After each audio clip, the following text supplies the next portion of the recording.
Huzzah, adventurers! Welcome to Loot Table, your one source for all things online gaming.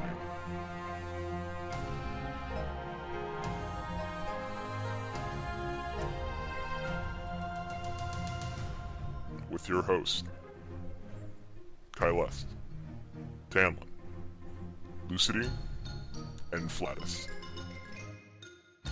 So pull up a chair, adventurers, and share in the loot.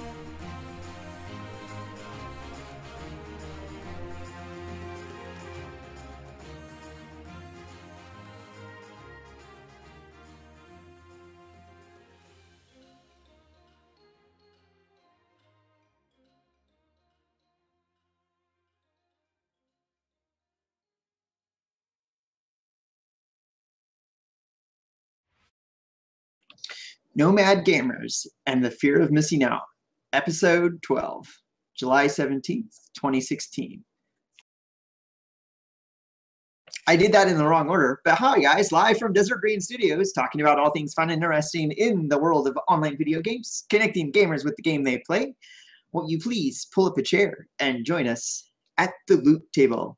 Loot Table is an online video game podcast recorded live on Sundays, 5 p.m. Pacific, 8 Eastern at twitch.tv/loot_table.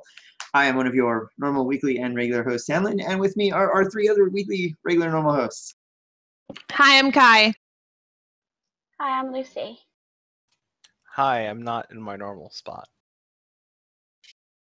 Flattuss is on location at My grandmother's house. She is on vacation, so her and my grandfather are off on a beach. I am here watching her dogs, and her house. But she has high-speed internet, and I'm okay. Hey, I would spend more time at my my grandparents' house if, well, any of them were still alive, and two, they had high-speed internet that had better upload than this place does. Not gonna complain. I'm here. Meanwhile, Lucy's poor. How does it give you any indication of how far away it is? Vaguely. How far? It's 3 steps away. So, like everyone else in the world, I'm playing Pokemon Go, and my favorite Pokemon is Dragonite, and one just popped up on my nearby tracker 5 minutes before we started the show, and I'm like, guys, I may have to leave. I'm not joking right now. I told her to go, but she didn't listen. I mean, if it's only 3 steps away, like, I could, Well, that's the maximum steps it can be away. I see. I'm just watching it. Don't worry. If Lucy disappears, it's because she's worried she's going to lose it. So seriously, like, I'll get it. I'll totally understand. Just go. If you're having issues seeing my face, it's mostly because of the setup here. It's unfortunate. It's kind of fun. So different location. I run into problems like when we first started doing the show with the room in this configuration. We had something over that window behind me that blocked out the light, and we took it down. And now it's like if I get too far away from the screen, it like blacks me all out. So I have to like scoot a little bit more forward than I'm comfortable sitting in order to get my face fully lit up. I could try to set up really high in the chair, maybe. I don't know. I don't think it's gonna work. Get a book and put it underneath you. A little booster. I have my feet dangles. I could make you curtains, Tannlin. Oh, it was a green screen that we had back up there. But you can see my Overwatch little sticker thing. All right, so hi guys. We are Loot Table. We do a weekly online video game podcast. Yeah, show number 12. We're going to be talking about Nomad Gamers and the Fear of Missing Out. Before we get to that main talking point, we do this little thing every week called Patch Notes. Patch Notes are our clever little way of saying, hey, we've got some online video game news to talk about with you. I have the first little bit of news. If you haven't been reading, because they haven't really made like this big pronouncement, but there have been enough little pronouncements that Flattuss and I have both been seeing. Facebook is pushing live streaming hard right now, and I'm talking really, really hard. There was an article out like a week or two ago saying that they are paying content producers to live stream directly to Facebook. They have a deal worked out with Blizzard, right? Yep. So that it's going to be integrated so that you're going to be streaming directly to Facebook instead of like the default for the last couple of years has been Twitch. But that isn't to say that Twitch is the only, and I hate saying this as we use Twitch, but they're not the only service that's out there. There's Hitbox, there's Ustream, and now evidently Facebook is making their push into this live streaming, online streaming realm, and they're pushing it pretty hard.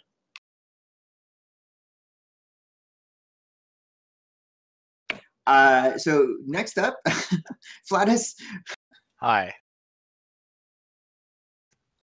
Well, Pokemans. Pokemon Go it went down. Hacking group claims responsibility for bringing down the game servers with DDoS attack. The cyber collective known as Poodle Corp.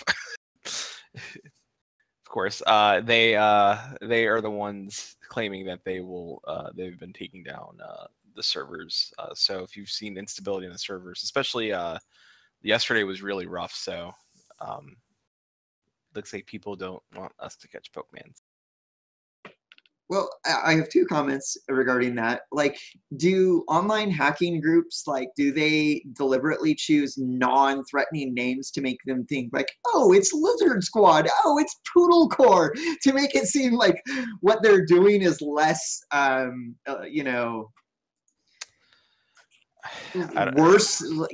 mean, it's a horrible thing to do, to take down game servers while people are trying to play a video game. It's a shitty thing to do. But do they, do we like, oh, but it's just, it's just Poodle Corps, just Lizard Squad.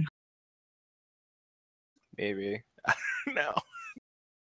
I want to be. There's subgroups within subgroups of people, and I'm sure it probably means something to them, but it doesn't make sense to us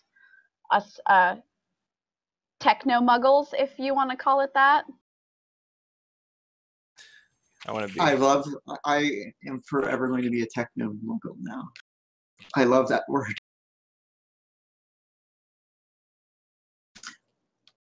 And then my second comment to that is that what was it, 47 concurrent players was what I think I read in Twitter, that's what Pokemon currently has. 47 million concurrent players. I mean, really, if your DDoS is like a couple 100,000 hits on their servers, maybe you were taking credit for a DDoS attack that's really just a couple million people trying to log in all at the same time. Just a thought. I don't know how it works, so I kind of understand how it works, but I don't really. What they do is they send a bunch of connects all at once at the servers to bring it down. Isn't it like a tiny little data packet this big, but it makes the server register it, and so it takes. And it's See, tons. I kind of get it. I get it. And it's tons of them. So imagine a lot, more than the server can possibly handle. And then it starts to bring it down.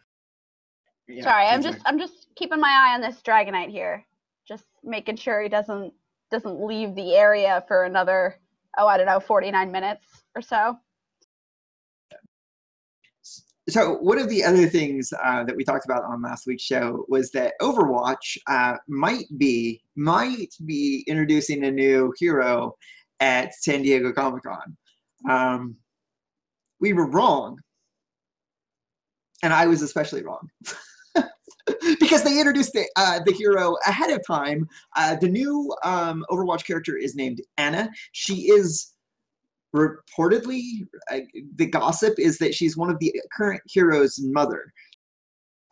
Supposedly, and actually she was playing Overwatch earlier today, and she's like, "You've not met my mother," and I was like, "I don't remember her saying that." Oh, really? Yeah, I heard that today. She's like, She's like, "You've not met my mother." I was like, I've played this character, and I was like, I've not once heard her say this. So what? All of a sudden now she's like, "You've not seen my mother. You've not known." Did Blizzard slip? Because there was a small update, and I was like, did Blizzard slip this in? That like now there's some like little tidbits now. I'm like, you jerks. And there's a picture of Anna over in the chat window right there. So this actually explains a little bit, if you're following along, because I love reading the story of Overwatch. I'm just not especially drawn to the game because I'm not particularly good at FPSs. But one of the things that always struck as a little off is that there was an Egyptian-looking female character in the Overwatch promo stuff that from like during the war with the artificial intelligences, and it looked like Pharah, but it couldn't be Pharah because Pharah is much younger and had never joined Overwatch. And so it turns out that, obviously, if it's not Pharah and it looks like Pharah and it's older than Pharah, it probably is Pharah's mom. It's probably Blizzard trying to get like just another character in there that they don't have to do any work on. It's possible, but she's a good, I haven't looked at all of her skins, but it looked like they did a pretty good job. We were talking last week about how her weapon was a healing sniper rifle. Yep, that's what it is. Supposedly that's what it is. But I didn't see how it worked because they just showed her killing people.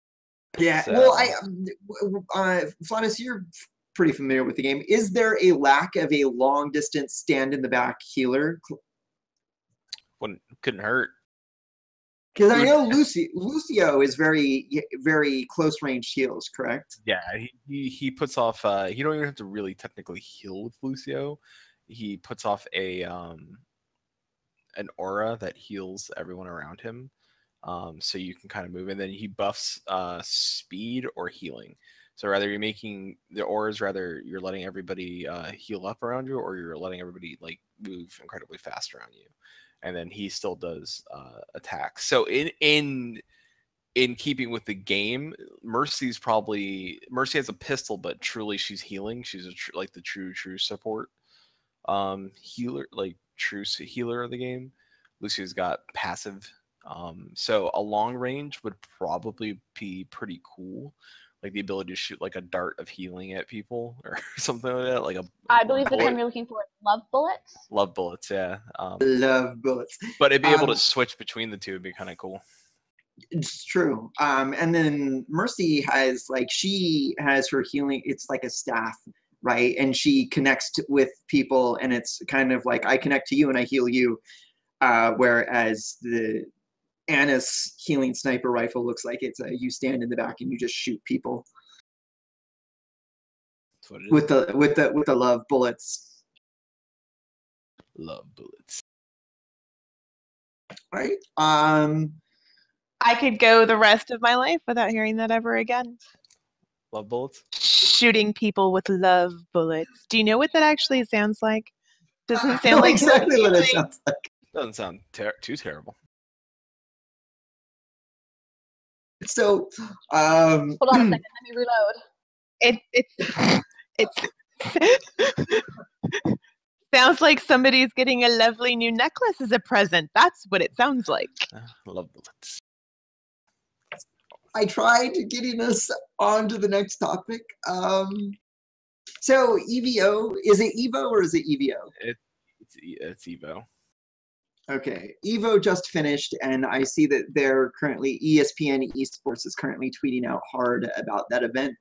Evidently, Yeah. Bill Walton was there. Yeah, they may be having maybe Street Fighter may be finishing soon, and then it's over. Then at 10 o'clock they have the after party. But yeah, it's a thing. I've been watching because I love fighting games, so I've been watching Evo on and off all weekend. Love it. I could do this every year. I could watch Evo. It interests me how people fight. I watched the qualifiers for Street Fighter 5. So good, so cool, so much fun. Saw a guy. It almost looked like it was gonna be a draw, but a guy got hit in at the last second and qualified, and I was like, yeah. So I'm stoked. I'm gonna go back and watch the Street Fighter 5 competition later. Yeah, I might. I'll have to, like, Caeleste was humoring me, allowing me to watch the World of Warcraft tournaments happening earlier today. It was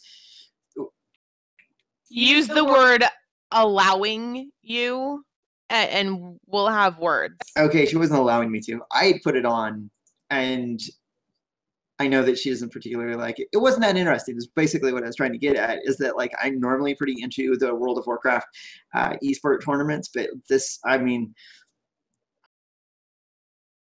It was bad. What was on? Because that like I'm not. There's certain fighting games are not interesting to watch. Are you wait? What? No, I'm talking. I was watching the World of Warcraft one. What I thought you were talking about. No, what are the more interesting I'm not a big games? And don't rake me with the coals for this, anybody in chat.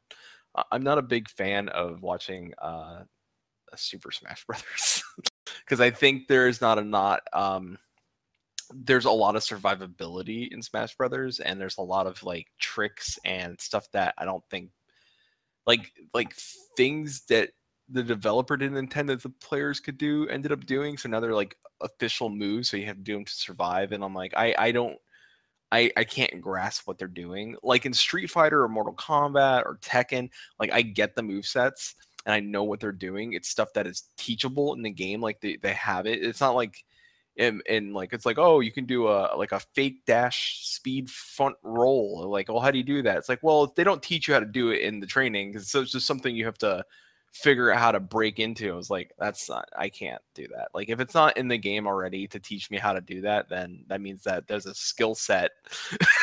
Well, no, there was. I mean, like, even the original Street Fighters and Mortal Kombat, they didn't tell you how to do any of the moves. You just figured it out. You figured it out, the moves, but like in Super Smash Brothers, there are ways to. How can I explain it? There are like certain like character moves, and then you can break out of those moves, and then it like gives you a speed boost. But it's not something that the Nintendo ever put in the game as a, oh, you can do this. You have to figure it out. It's, oh, we didn't know you could do that. But now you have to do it if you want to compete. Like that's what it is. So like no one, like if you're like moderately good at Super Smash Brothers, you know those tricks, but I don't know. It's just, it takes forever for a match. So I'd rather watch Street Fighter, where I think the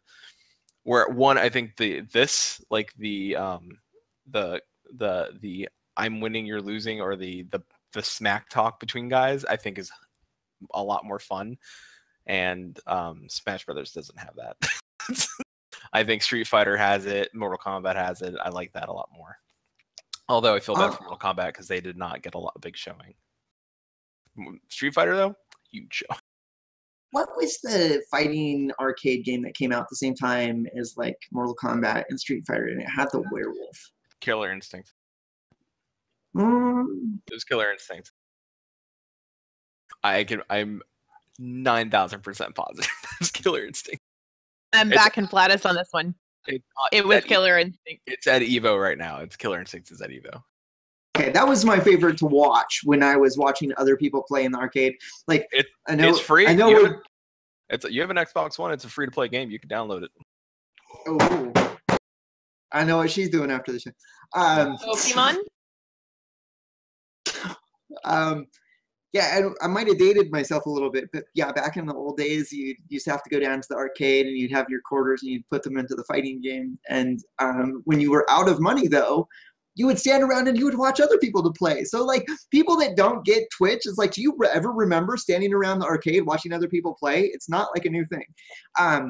Or anxiously waiting while your siblings playing and being like, "It's when you die, it's my turn. Don't die, don't die, don't die, don't die." See, weren't you the older one?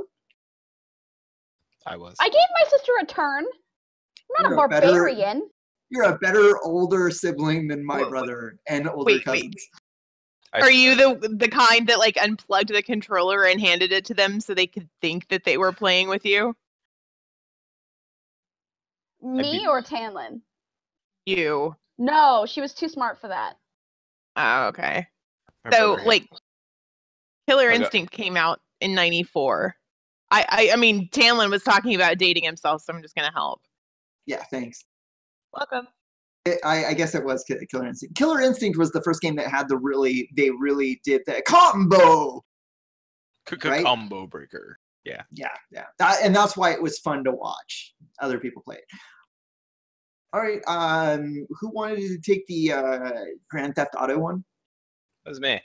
I find that it's so cool that this happened. I only get a chance. So there was a mod that came out just recently for the PC version of Grand Theft Auto that allows a gay pride parade in Los Santos, and I think it's really cool because it was backed by Stockholm Pride, so the biggest Scandinavian pride festival, to raise awareness about LGBT and issues and create a safe zone for LGBT people and gender expressions in the LGBT community. So it's something that was backed by a group in a video game that allowed it to happen. Normally in Grand Theft Auto, it's running over cars, shooting people, but for this moment that it's a peace, you can log in and take part of this peaceful parade, and it's completely free. There's no monetary. They're not asking for donations. This was just something that you can download and participate in, and it's one of those like love will always triumph over hate.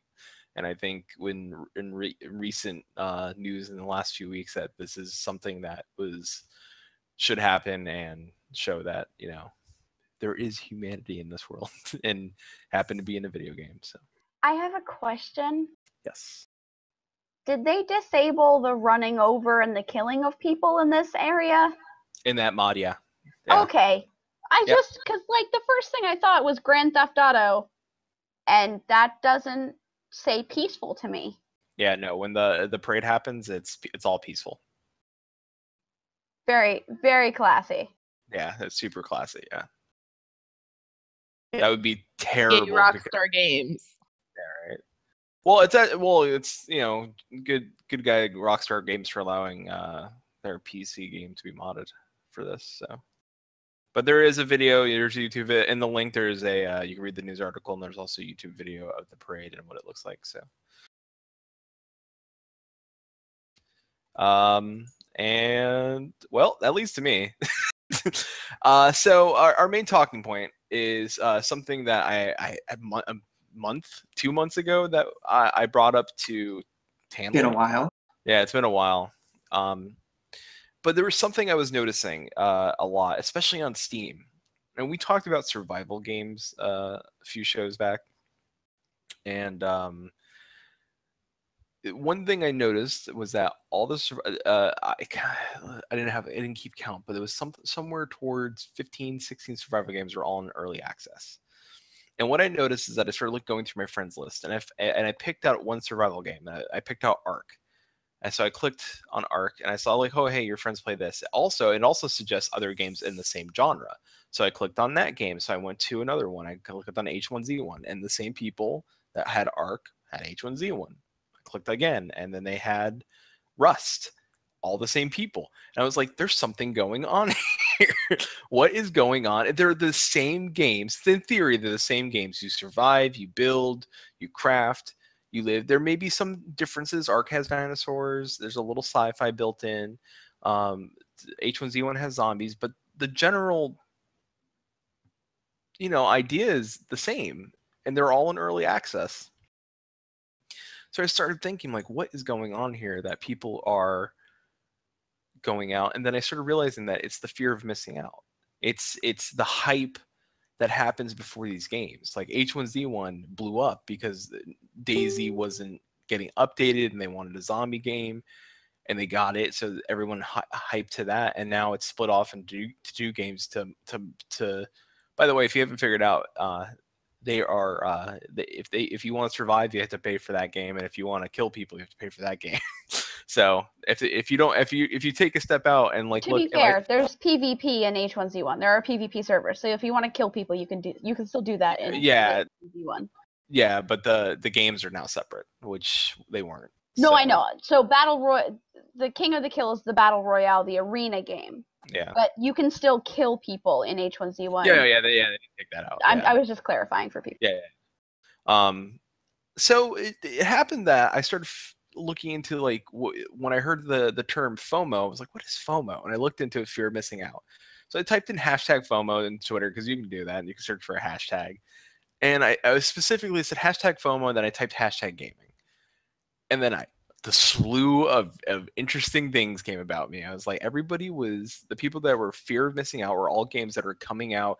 No Man's Sky, FOMO, fear of missing out. I need this game. I need it. And I was like, there's this group of gamers that are terrified of missing out on the next big thing because they don't know what it is, but they're terrified of missing out on it. And they're so terrified about missing out on it that they're willing to drop their hard-earned money on early access. So the companies are feeding into this. We'll get into that. Into getting these people to buy their games that may have yet to come out of early access. So you have these. Go ahead. And it's that fear of missing out that actually drives the desire to be part of the early access experience, because if you're not in on the early access, you're missing out on that. And if you're missing out on that, then you're not getting the same experience that everybody else gets to have and talk about. And that's where that fear comes in. And we've got it written down in all of the notes. Like each of us has some part of that we can talk about. Like, oh, I got into this game, or I looked at this game because I was afraid that I would miss out if I didn't. Yep. So when I was digging into the fear of missing out, I said, you know what, I've done this. Like in my early days of gaming, and even in the last few years, with EverQuest Next, I did the same thing. I was looking for the next big MMO, and EverQuest Next came up, and I was like, I want in on this. And I would never, and separate from like what we did as a show, because it evolved like a Pokemon.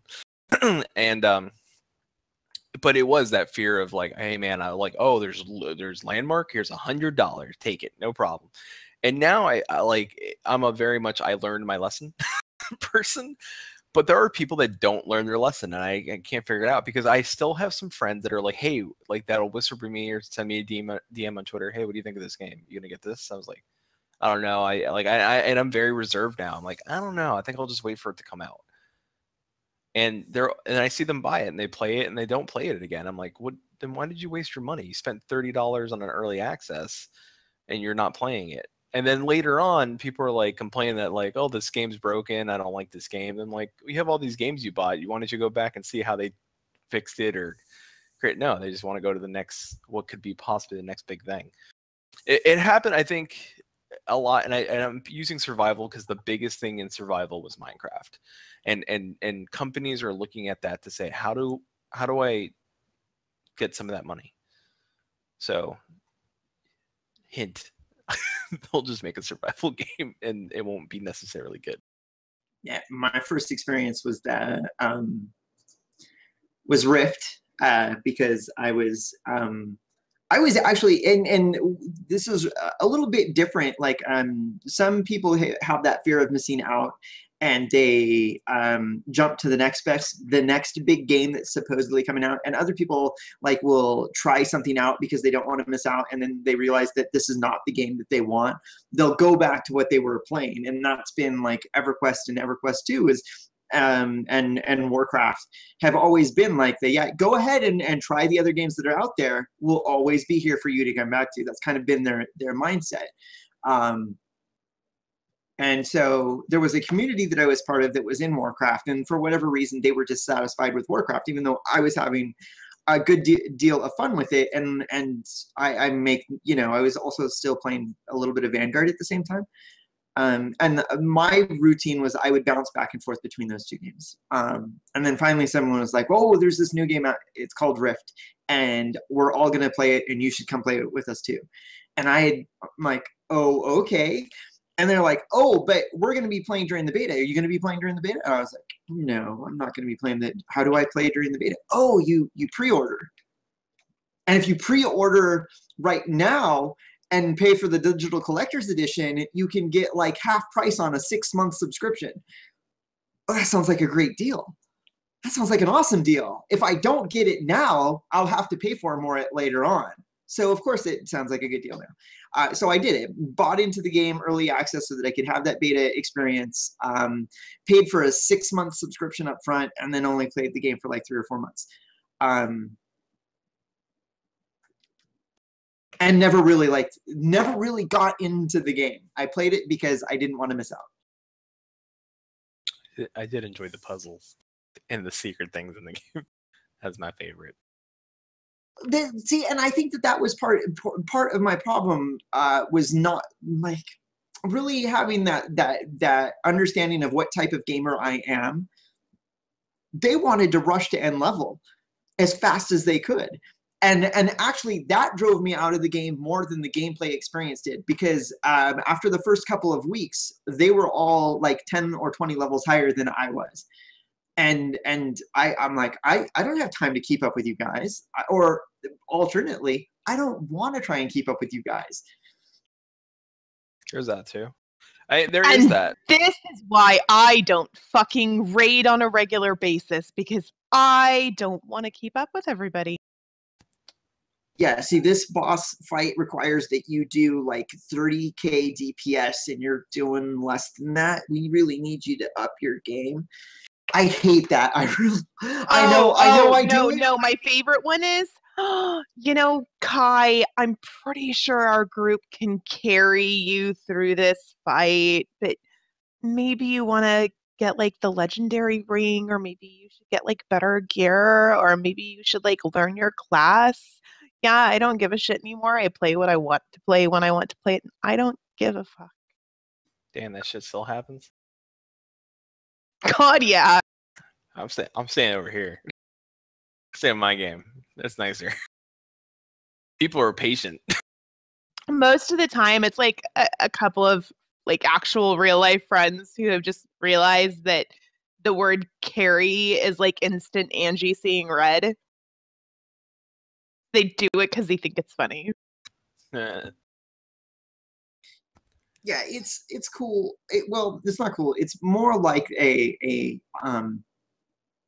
that's even a segment of the discussion that we didn't even talk about pre-show, is that not only is there like a fear of missing out of like, are you playing this game, but are you doing this feature of the game?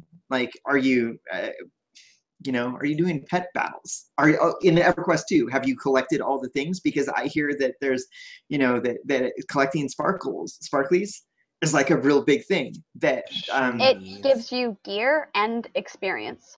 And I still wouldn't do it. If you complete the set. And I still wouldn't do it.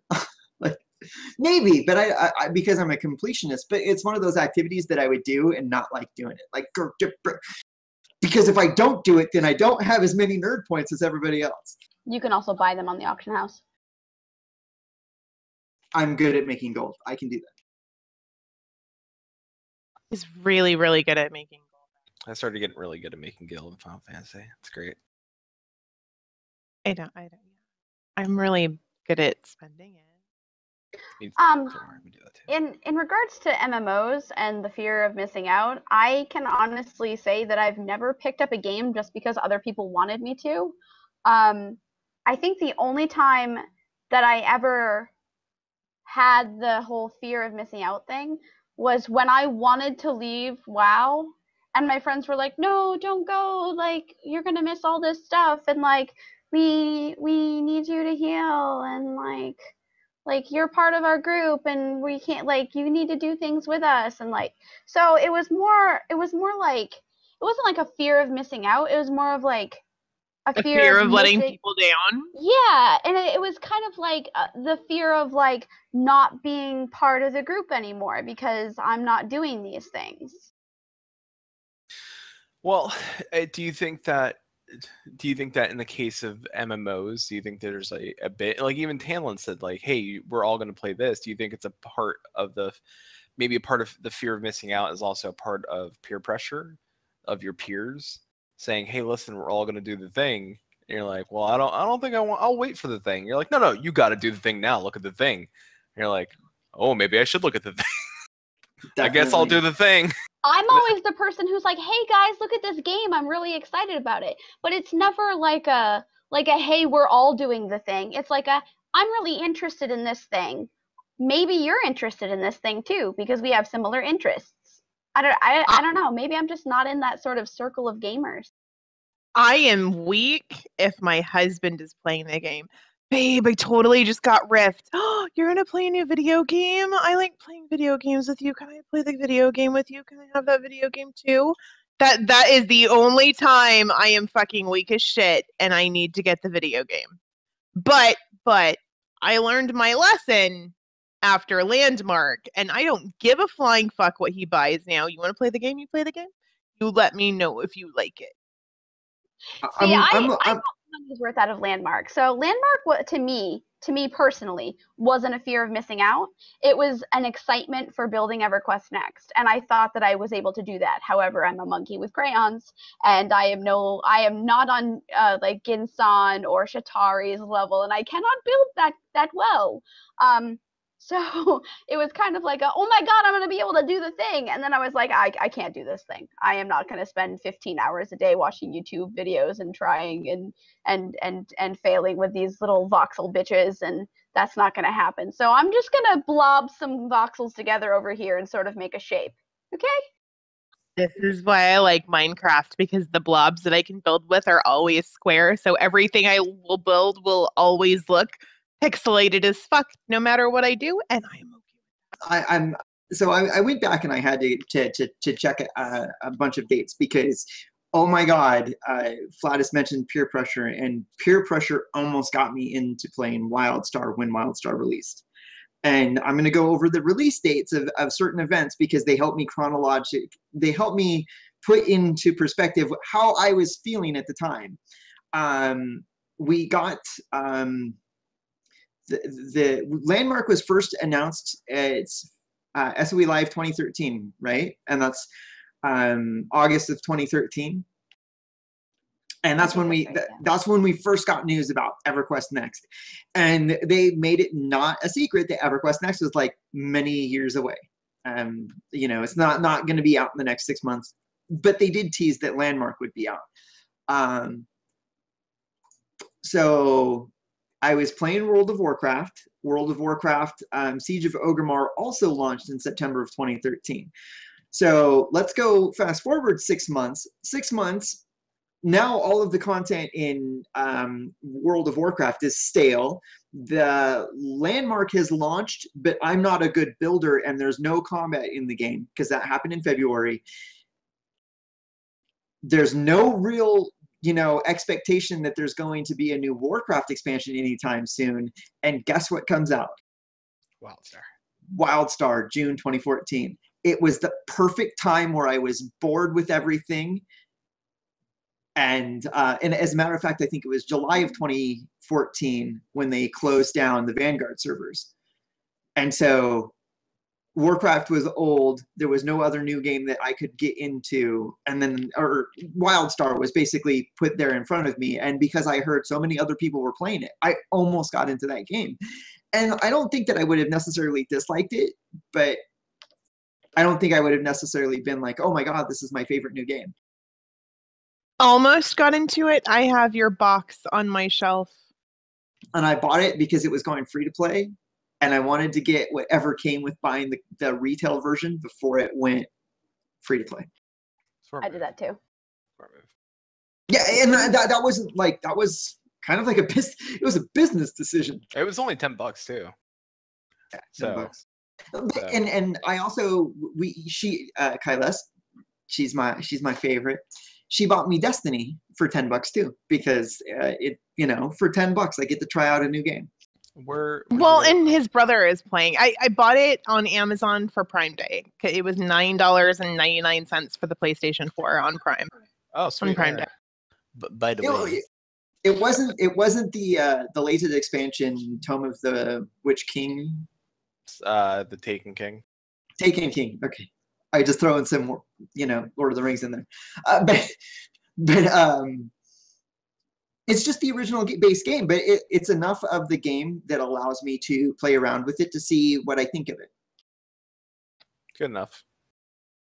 Got an expansion coming out. Their third expansion? Because just making sure that I had my numbers right. Yeah, third. So, oh God, I don't even know where to start. I have no idea where I go with me and the fear. Like I've, if you don't know, because I did the count for my show, to do our intros, and I played 21 some odd different MMOs. I've tried, touched, and played 21 different MMOs outside of the realm of World of Warcraft. So if you ever need knowledge out of MMOs, I remember playing Tabula Rasa. That's Richard Garriott's sci-fi game. That was a third-person shooter. It didn't have tap targeting. It was just like you shoot things, and like I remember that, and then shut down. I remember playing. I had Warhammer Online. I had Rift. So I was big into, and I don't, and yet again, it could have been the fear of missing out. It could have been I was looking for the next big thing, but I think sometimes they go hand in hand. It just, so looking through my past, I definitely did it, but I think I was also the guy who was like, man, that looks really cool. That does some things differently. I'm going to try that out, looking for that next big thing, because at the time, like, well, Warcraft isn't really doing anything different. So let me see if this looks like it's going to do some things different. So I left, and I was like, go back and be like, all right, and then Warcraft's now doing the thing. I was like, okay, it's good. They got the thing now. And then I would leave again when they didn't have the thing, and then I go back, but eventually I broke away. Maybe it was Landmark and that whole, like, to me, and the Landmark thing, I think, where Lucy said that it was helping build EverQuest Next. For me, I think I was like, I may not be able to build for EverQuest Next, but here's my $100, and I want to see that go towards EverQuest Next. And now I'm like, I pretty much threw my $100 into a hole and lit it on fire. But I'd say that 100% got my money's worth out of Landmark, and probably will again when I wander back to it. Yeah, I didn't. Well, I'd say the same thing about World of Warcraft. I spent 11 years on sub in that game, so that's essentially me throwing my money into a fire, lighting it on fire. So I mean, it had to be with MMOs, and Frisco Bowie in chat, FFX IV. So Final Fantasy 14 equals FOMO for me. For some people it is. For me, it's not, because I love that game. But for me, like, I think that Final Fantasy 14 is the game that does so many things differently, that even at the promise already that they are promising, like, every dungeon and raid going forward is going to have RNG mechanics for their bosses. So there is never going to be abilities like, oh, he's going to do this at this percentage. Like they did it already in the Lucitie of Mach with one of their bosses. You never know what form he's going to take. Like, he has 3 different forms, and you can know what those forms do, but you don't know if it's going to go from the Rubik's Cube to a triangle to the egg shape. And each thing does different, so you have no idea. So at like different percentages, he can go square 3 times, and that does something completely different, and you can never know. So I'm excited that is going to be the future of that game. So. On the other hand, it was actually having the free early access experience into Star Wars: The Old Republic that Caeleste and I were like, Yeah, like, same for me. remember when I worked on night shift, I was like, I had people there that was like, "Hey, I play Star Wars." I was like, "I'll give it a shot again." I even went and bought. I found a copy on Amazon for fairly cheap, and I had it delivered to me, so I can just like, I'm gonna get some bonus points and get some things, because I didn't want to play the free to play version because I knew what that came with, and I was like, "Damn, they did it to me again." Lord of the Rings is also another game that I bought because I was afraid of missing out. Yeah, you go back through it. That actually really pisses me off because I was not playing Warcraft. I was playing Vanguard. Vanguard launched in like February or January, and then like April or May, Lord of the Rings came out, and all of my friends that were playing Vanguard with me were like, "This game sucks. We're gonna go play Vanguard, or we're gonna go play Lord of the Rings because we don't like Vanguard. It's too buggy." And at the time, it was certainly buggy. There were no raids in the game. Crafting wasn't completed and inputted into the game. So I get it, but at the same time, it's like, I really wish that I hadn't bought Lord of the Rings because I didn't like the game. Yeah. I mean, like for me right now, like I even bought Final Fantasy 11. I bought when it was on sale. I bought it, and I'm gonna go try it out because it's more of a I want to understand the history of Final Fantasy MMOs, and that's not a fear of missing out. That's more of a I'm interested. Like at this, like I think I turned my fear of missing out into at least I have a knowledge base of MMOs and what they offer and how people built them. So I have a broader range of like, hey, I remember they did this in this game. Like for example, public quests, or fates or whatever game you have now. Rifts. Rifts. That all started from Warhammer Online. That was the very first MMO to have a public quest system. And it was so well done, and I the only other game that I've seen that has different tier sets is Final Fantasy 14. So I was like, I'm in it. And Rift did it, but Rift I didn't like how Rift handled it because it was more of like, well, everyone's here. Well, Rift, the problem is that like Rift tried to be dynamic and change the world, but after a certain amount of time, you realized where the rails were in the game, and so it wasn't exactly predictable, and you couldn't schedule. I mean, at least they did better than Guild Wars public quests, where they're like on a set schedule, and so like 10 minutes before the raid event happens, everybody teleports in and goes to do this world quest. At least they did it more dynamically where there was no set schedule. But what happened and what sequence of events things happened in was all pretty much set on the same pattern. And I think that they used the same technology in Defiance with their arc falls. Like the arc would fall and there would be a random event, but it was pretty much the same. So go ahead. I just want to say that the only time that I've been like, oh my God, I want to play these games and I have to play these games and I'm going to buy these games is when it involved a guy I had a crush on. Only frickin' time. Not friends. Not family. Oh, no, Tannlin counts in that. No, crush on or married to. Was it Tannlin? Most of the time. Good job, man. I played video games before I started dating him. All right, so as long as we're throwing it out there, my friends were playing Lord of the Rings online. I didn't buy it until a girl I was interested in told me that she played it. See, this is how it works. You want to get in somebody's pants, you play the video game that they play. That's how it works in the gaming world. I just want you to know, like that's. Like it's about creating an area where you can have like a conversation without it being like awkward and like I'm staring at you and you're staring at me, but it more of like hey, what classes do you like? Or hey, do you like the weather? Do you like this sports team? It's all about breaking the ice and finding a way to connect with someone. Can remove. Let's just say that smart guys have common interests and smart girls have common interests with the people that they're interested in, because you can't not share anything and have a relationship. You got to be able to talk. Got to speak the same geeky language. So Pokemon Go has been the only game that I've been like jumping onto that was genuinely a fear of missing out, that wasn't me trying to get into anybody's pants. It was just like, I want to play this game because Pikachu is kind of cute. And by the time that Pokemon was on TV, like, I was old enough to be like, I feel like I'm supposed to be older than like watching Pikachu. Too old to be watching this. So I'm like, I'm totally watching this just because Sailor Moon is on after this. And like, I'm not really interested in Team Rocket. I just want my Sailor Moon.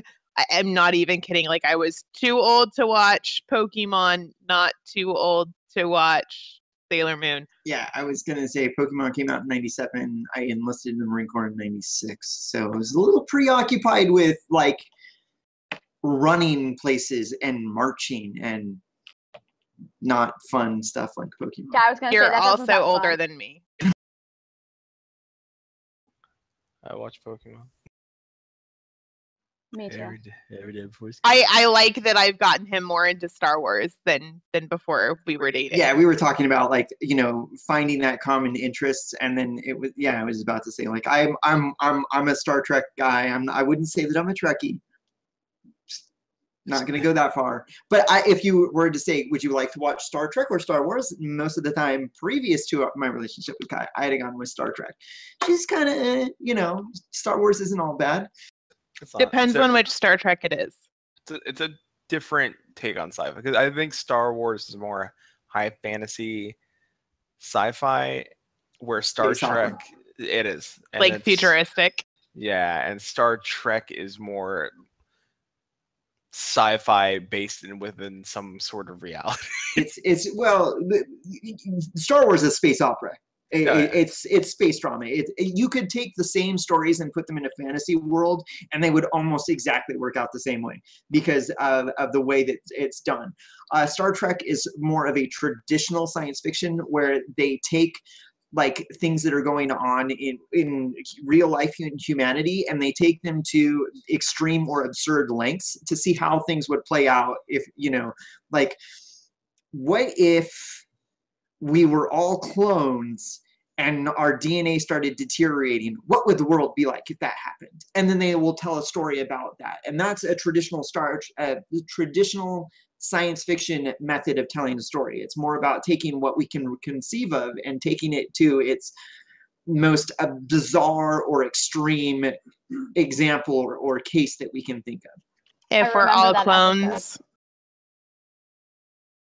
we're totally going to work for the Empire. We are? Except for that one. I'm going to go Doctor Who. So, he doesn't like Doctor Who at all. Hold on. Oh. Again, let me defend myself here. I started watching Doctor Who with friends back in the mid-90s when it was like the fourth Doctor, the one with the frizzy hair and the long scarf, right? And at that point in time, I decided I'm not a big Doctor Who fan. Like, it's British, it's a little weird, I don't quite get it. That's like right up my alley. Right? That's in. Right. And I just wasn't really into it. And then they came out with the new Doctor Who, and because I had dismissed old Doctor Who, I never really got into it. And I sat down, and Kai and I both tried watching the Doctor Who with the Scottish Doctor, and we just didn't. No, you're wrong. You are so wrong. I watched the 50th anniversary special with her. I was willing. The new Doctor, I don't like. I don't like him. I don't like him at all. I would rather hear him cussing with that nasty language in the other shows that I've seen him in. I don't like him. So is he actually Scottish? Yeah. Really? Yeah. I don't. But there's another Scottish Doctor that is my. There is. I like him. He got cooler. Really like the new Doctor either. I mean, he's the Doctor, so I'll watch. Yeah, Peter Capaldi. I don't. He's my least favorite of the new Doctors. No, Second least favorite of the new doctors. The very first doctor, like what was that, the 8th or the 9th? Eccleston, 9th. Oh, I didn't like him at all. Eccleston was icky. I liked him. He was weird, but he was like edgy weird. He was like no, edgy because he was like right after the battle, like the big battle where everybody died and he had to do that. So he was like broody and like sort of like moody and dark. He was gross and made me feel like I needed to shower. Like, he was just icky. Like, he wasn't attractive. There was nothing about the way he talked or moved that I enjoyed watching. He was just a little too far off center for me. Like, hold on, I need to rename the show. We're going to Doctor Who podcast. The David Tennant is my favorite. F David Tennant. I don't care. Like, you don't have right there with you. David Tennant. Oh, my sweet. Oh, mercy. He was, you know, just he was quirky and he was smart and he was charismatic, and I just really liked his like screen charisma. He made me believe that the Doctor could make people do these things with just words. Like, he had that charisma where he could convince people to do things, if that makes sense. And Matt Smith wasn't bad. Like, I didn't like him at first, and it was because, like, but you took away my favorite Doctor, and he didn't want to go, and now he's gone, and he didn't want to go, but then I liked him. Same exact feeling. What happened? We became a Doctor Who podcast. Didn't you get the memo? I didn't. Yeah, we texted it to you. So. I mean, not at my house. I have tons of Doctor Who stuff. We can go deep if we want. Deep. Even play. Did you know there was a Doctor Who role playing game? Don't tell me that. I played it. Doctor Who Clue. Here's Doctor Who Clue. There's Doctor Who Monopoly. It was the Dalek in the TARDIS with a sonic screwdriver. Yeah. It's who kidnapped the Doctor, not who killed the Doctor. Ah, I see. Of course, naturally. You can't kill the Doctor. I'm gonna grab the reins. Grabbing the reins, and gonna finish the show like this. So there is a fear of missing out, and I will say real quick. We're gonna talk about the early access. We talked about it. We hit on it real quick. I'm gonna hit on it again, and I think I'll end the show like this. Early access trends. Early access. I get it. Like, I get that people want to play a game as soon as possible. I clearly remember we talked about the No Man's Sky being pushed back and how people reacted to it. So people are very, very passionate. I'm going to use the word passionate about invested about games that. So they're willing to give them the money. So what the understanding is that the companies are indie devs, and there's companies that are if you look at the games, they may just reskin the game that someone else has created. And it doesn't take a whole lot to do that. If you look, it's like, well, what are they doing? All right, they have. You have to survive, but let's put it in a medieval setting. That's it. We'll change that one thing. It's medieval. Or hey, but why don't we put it on a sci-fi ring and it's dinosaurs? All right, then it's dinosaurs now. And everybody just gives their money because everyone is doing that. So I'm gonna end the show like this: be buyer beware. Wait for a game to be finished. You don't know what the end product is always going to be. It may look fantastic now, but hold off. You tell me that now, and I backed Chronicles of Valeria on Kickstarter. Yeah, right. I didn't. I did not. Did you really? I thought you backed out. No. I backed. At first I was going to go all in at a pretty high level, and then I backed down some from there. But yeah, I think that always I'm always looking at what they're showing me, what I know to look for in it about a game now, you know, because now that I know, like I've analyzed, I know a little bit about the things that I like about games and what I don't like about games. Chronicles of Valeria was a game that I got in early access. I have, you know, they've never even allowed me to play it. I don't think I like the combat in the game at all.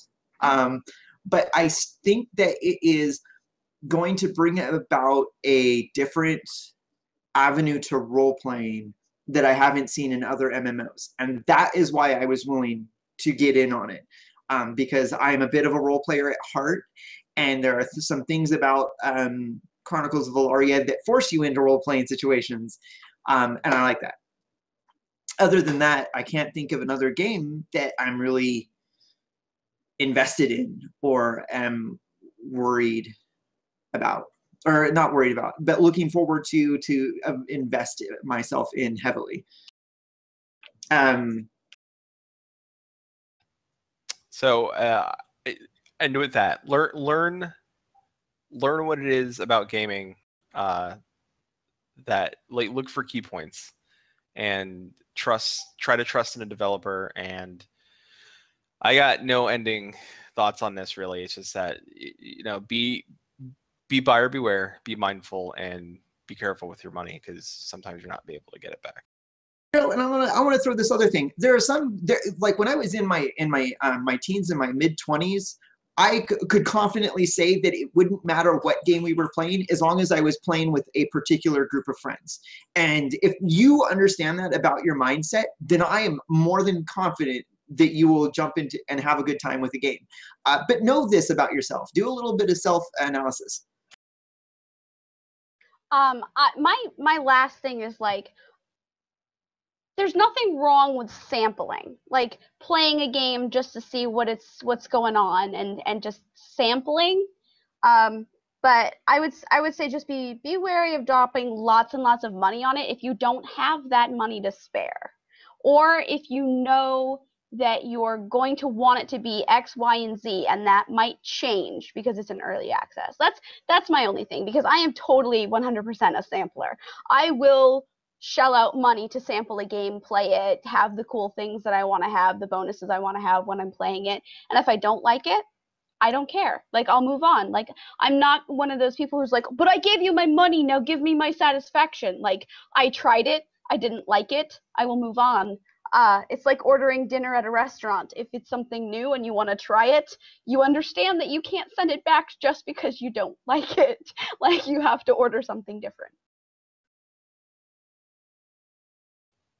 Kai? Pokemon. Yeah. Pokemon. Well, you brought up this point that, like, well, it doesn't really matter as long as I'm playing with the right people. Well, then why haven't you played Minecraft with me over like a year and a half to 2 years of playing? Shots fired. I don't know. That may be a discussion. That's a whole other show. Yep. The phenomenon that is Minecraft and why Tannlin, like. So,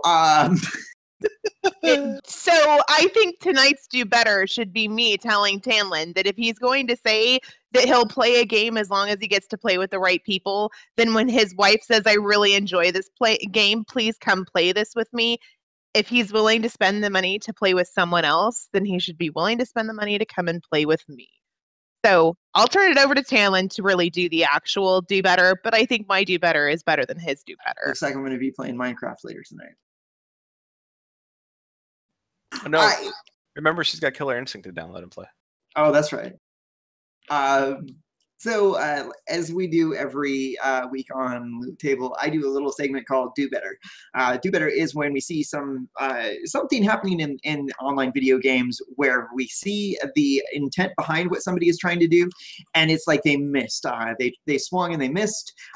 They could have done a little bit better with what they were doing, hence the name of it is Do Better. It's not necessarily a rant. It's not necessarily a criticism, but it can be. Last week on the show, we talked about how the FTC had been cracking down on different streamers who were doing sponsored content and not disclosing it. And PewDiePie was named in the FTC in the FTC publication. Basically, the FTC reached a decision. They published what they had decided, and PewDiePie was named as the only streamer in there. And this was a settlement reached between Warner Brothers and the FTC. After that, PewDiePie responded to that and made his own video. And he basically said some things that like, I understand what he's doing, but I think he could have done better. But honestly, maybe he doesn't need any PR help. He doesn't need my help because he's certainly doing something right. But here's what he said. He said that he was the only person named in the FTC. That is correct. And that it was unfair that he was named. And that because he was named, other people were calling him bad names, and other people were writing articles about him. And so here's my do better. PewDiePie is the biggest, objectively the biggest YouTube creator on YouTube right now. No one is bigger. He is the biggest. Everything that he does is news. That's the price that comes with being the biggest at whatever you are doing. There's no way to get around it. You either accept the responsibility of everything that you do, especially when it comes to your YouTube channel, is news, or you back off and give up because there is no middle ground here. When the FTC says that you have done something that they decided was wrong, of course they're going to name you, because when they name you, they put every other YouTube creator on notice that no one is too big for them to take note on what they're doing. And so that's the price that comes with being the biggest. I watched the video and I felt that PewDiePie was whiny. He looked worse in my eyes after the video than he did before, because before the video, I'm like, hey, you know what? He did what he thought was the right thing. The FTC said that, no, you didn't do enough. You should have done more. Okay, I get it. But he was like, oh, I did nothing wrong. I was like, the FTC wouldn't have had to come down and said that you did if you had. So there's that. You can do better. And Flattuss and I disagreed a little bit about the wrongness of what he did. So specifically, PewDiePie says that he put disclosures in the YouTube video, but it was what is called beneath the fold, which means that you have to hit the show more to see the disclosure. The FTC said that, no, what you thought was right was not enough. You were wrong. And he said, no, I didn't do anything wrong. I will concede that is a bit of a gray area, but I can see where the FTC says, hey, that was the wrong thing to do. Wrong thing to do, yeah. Like I said, it was around the time where they had not set up the rules for YouTube, so that's why it's such a gray area. So I can see why he would say, I don't think I did anything wrong. Do I always? And trust me, I'm the very first person, and I've been saying this ever since Evercast. Like, I'm the first person to say, like, hey, listen, I don't trust any streamer. I don't trust any YouTuber. If they're peddling a game, they're like, oh, this is fun. This is like, hey guys, like, you can get this game. Like, I know, and I don't see anything like, hey, this is being sponsored by. You know what? Don't believe him. I think PewDiePie I agree with Tannlin. He got picked out because he's the biggest. He got picked out because he's the most well-known name. And of course, people are going to latch onto that. People are going to try to make money off your fame. They're going to make money off your anything that has your name attached to will make people click on their stuff. So deal with it. Like, that comes with, like, you don't think actors and actresses deal with this on a daily basis? Musicians deal with this on a daily basis. Sports stars deal with it. And like, oh my God, man, you dropped that ball or whatever. You know what? They all deal with the same criticism in the public arena. And guess what? You are in that arena now too. So, that's the price of fame. You get the good, you get the money, you get to do the job you want to do. You do it on your time, but it comes with the clickbaits, the the people snooping on your life, the people, governments picking on you and using you as an example if you do step out of line for one thing that you thought may have been gray, morally gray. So that's it. That's all I got. So I agree with you, but I think he was in that gray area at that time. But Fair enough. Go ahead. I was going to move on. I was going to move on to background and schedule. Yeah, go ahead. So the background for this week's show is from Nomad Sky. Lucy picked it out. We went over our schedule, and we are going to be talking about Nomad Sky on August 28th. Next week, we're going to be talking about a little bit more about Pokemon Go. Well, mobile gaming in general. But mobile gaming, because I still am not playing Pokemon Go, but I am playing Ingress now because I understand. I like playing it. Right on. Because we can go out and play together because it's made by the same company that made Pokemon Go. So like his portals are my Pokestops. It's true. Nice. And just a heads up, I will not, just for the viewers, I will not be here August 14th or 21st because I will be in Hawaii. Oh, Kai, is there something wrong with your glasses? It looks like they slipped down a little bit. Totally falling off my face. No. I guess it's that time where I tell people where to find us and advertise like a shameless whore. So, but you're our shameless whore. It's true. Well, yours and my. I shameless whore a lot. YouTube. That's you can find us on YouTube. You can search for Loot Table. Or it's /C/ it's cumbersome. Just Loot Table. You'll find us. iTunes, Loot Table, give us a review, 1 star, 2 star, 3 star, whatever star you feel like giving us. That helps us be found. It tells us what you think of us, and you can always leave a little description on telling us how to do better or tell us what we're doing right. Stitcher, thumbs up. You can rate us there as well. That also helps us get found and people see us more on. It just helps us out. We don't ask for your money here, so we just ask you to go and like the things and review the things. You can find us at our website is loottable.net. You can email us, and I do 2 shows now, so I get confused on the shows. It's not info here, is it? It's contact. It's contact. Would it be easier if we did info? Because it's 2 seconds to do.